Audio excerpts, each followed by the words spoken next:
Now, for me personally, and certainly as a journalist, this was the meeting of a lifetime. It was extraordinary to be granted an in-depth meeting with the wartime leader when he's leading his nation in major battles. Imagine having the chance to sit down with Winston Churchill during his fight against the Nazis. Well, that's what this meeting was like. The Prime Minister was strong and tough and very clear in his vision, but also warm, engaging, open and interested. He asked questions about Australia, about my family, even who was looking after my children while I was in Israel. It's highly unusual for a journalist to be invited into the very heart of his prime ministerial operations and to be given so much time. I can tell you that the criticism from Washington that Netanyahu doesn't have a plan or that he doesn't know what he's doing in this war is utterly wrong. After speaking with him at length, he does have a clear strategy for the war and he outlined it. It's obvious his motive is the survival of the Jewish state. But he's also fighting the terrorists and Iran to protect the world from dark forces.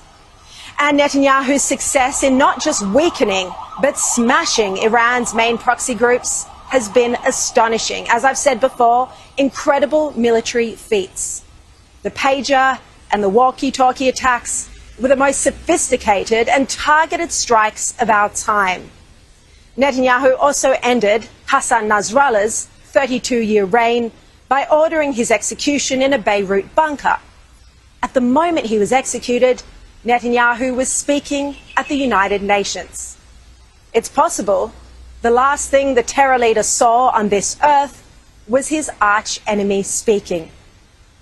And all that remains of Hamas is its leader Yahya Sinwar, who is too scared to emerge after watching virtually every other senior terror figure be executed in cunning moves by Israel.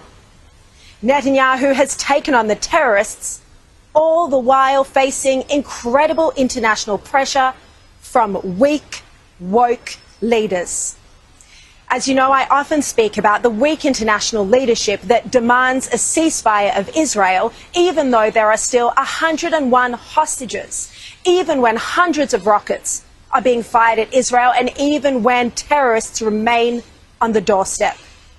If Netanyahu would have listened to the international community, including US President Joe Biden, and had a ceasefire, both Hamas and Hezbollah would still pose a major threat to Israel.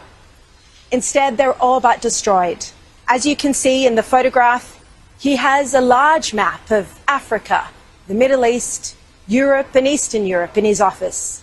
It's a constant reminder of just how tiny the Jewish state is. We've seen that Netanyahu is not going to ask permission from weak-kneed international leaders to defend his citizens and ensure Israel's survival. The future of the single Jewish homeland in the world now rests squarely on his shoulders.